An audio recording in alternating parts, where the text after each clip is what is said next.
जय Hind. Maths master के इस चैनल पर आप लोगों का स्वागत है। आज हम लोग इस वीडियो के माध्यम से क्लास 11 में ट्रिगोनोमेट्री के कुछ फार्मूले को डिस्कस करेंगे। हालांकि ट्रिगोनोमेट्री के बहुत सारे फार्मूले हैं, प्रायः बच्चों का ये कन्फ्यूजन आते रहता है कि किसी फार्मूले को वो भूल जाते हैं और किसी फार्मूले को वो ठीक तरह से अप्लाई भी नहीं कर पाते हैं। पिछले वीडियो के माध्यम से हम लोग ट्रिगोनोमेट्री के ही कुछ फार्मूले को डिस्कस किए थे, तो उसमें सारा नहीं हुआ था। अब हम लोग जो है कुछ और भी फार्मूले को बनाने के लिए सीखेंगे और याद करने की कोशिश करेंगे। तो सबसे पहला बात कि आप लोग कंपाउंड एंगल फार्मूला पढ़े थे कि sine A plus B equal to sine A into cos B plus cos A into sine B होता है। इसके बाद साइन ए माइनस बी को हम लोग क्या लिख सकते हैं, sign A into cos B लिख सकते हैं और minus cos A into sine B भी लिख सकते हैं। उसके बाद कॉस ए प्लस बी को हम लिखते हैं cos A into cos B minus sine A into sine B. यहाँ ध्यान देना है कि अगर यहाँ बीच में आपका प्लस आता है तो आपको यहाँ पर माइनस लिखना है।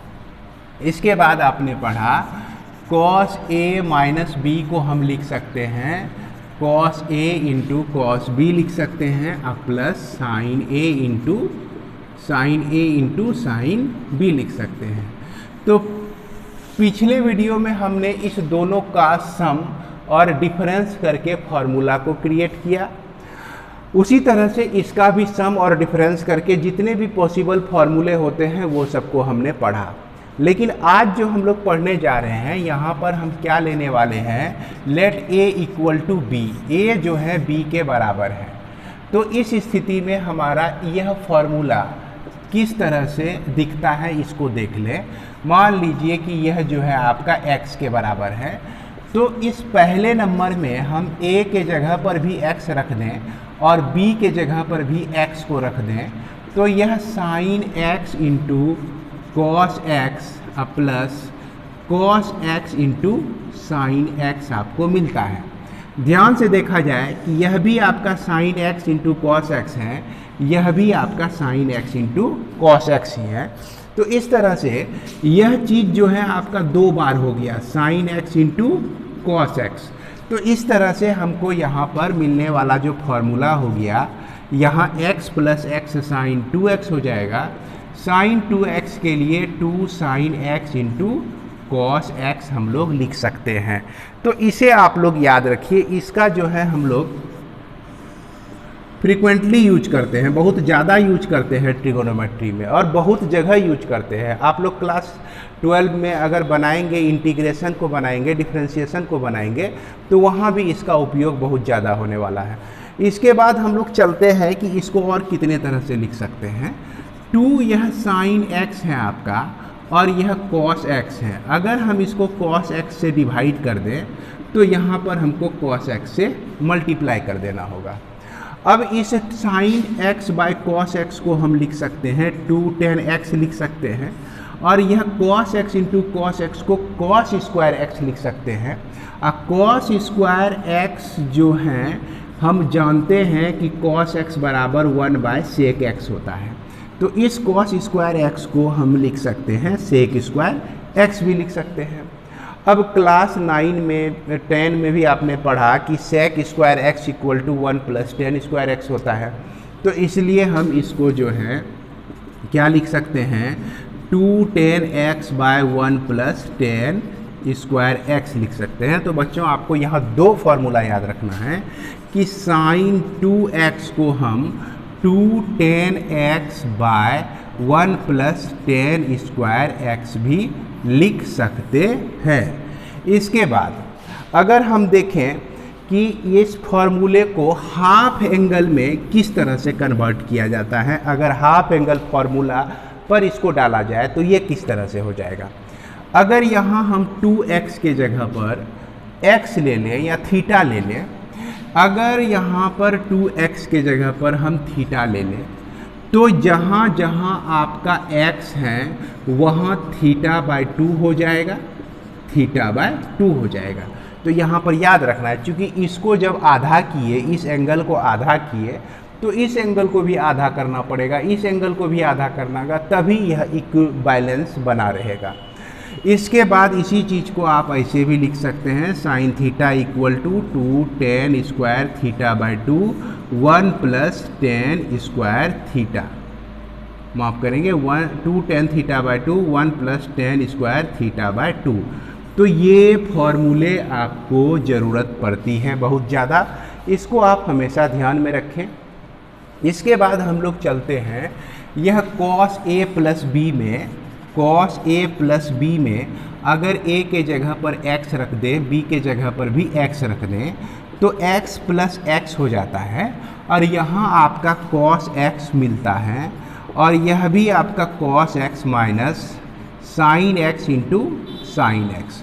तो इस तरह से हम देखते हैं कि यह cos 2x हो गया आपका, और यहाँ पर यह आपका cos square x minus sign square x मिल जाता है।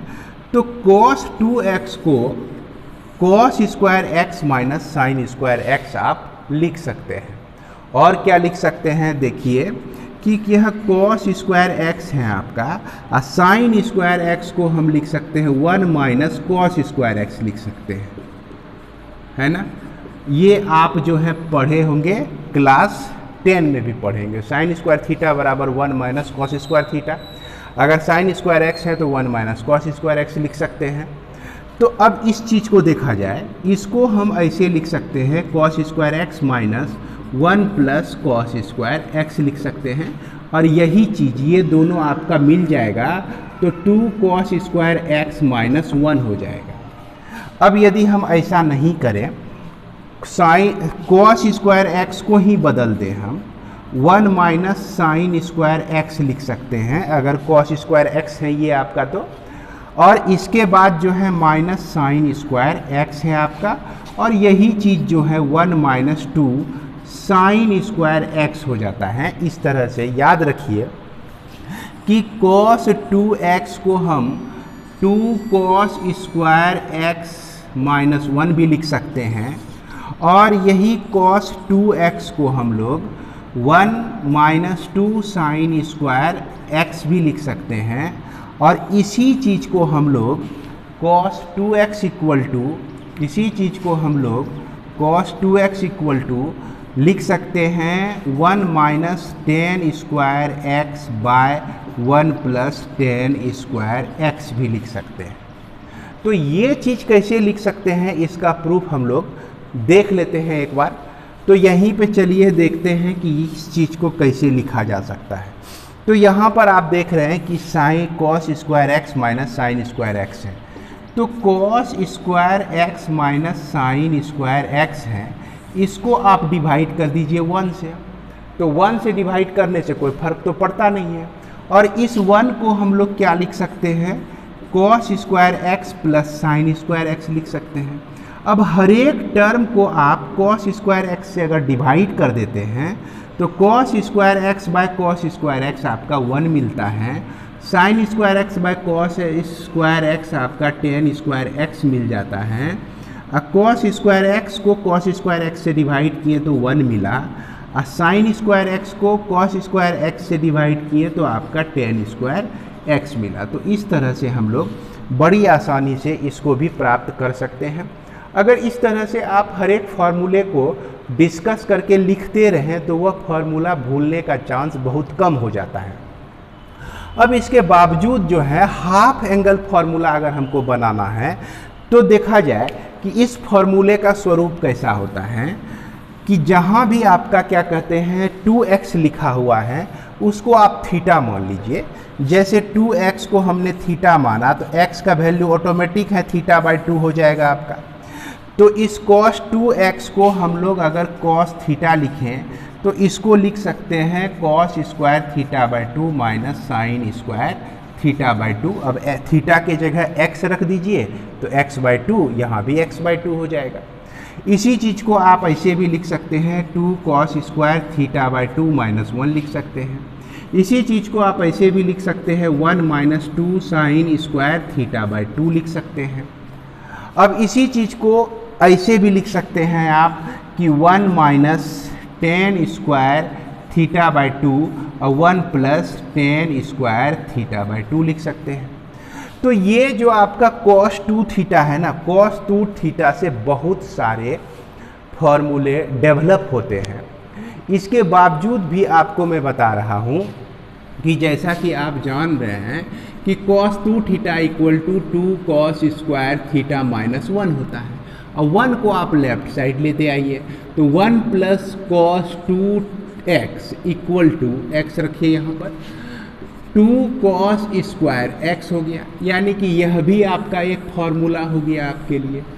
अब 1 प्लस cos 2x, अब इस 2 को यहाँ आगे डिवाइड कर दीजिए तो यह भी आपका फॉर्मूला हो गया, cos स्क्वायर x बन गया।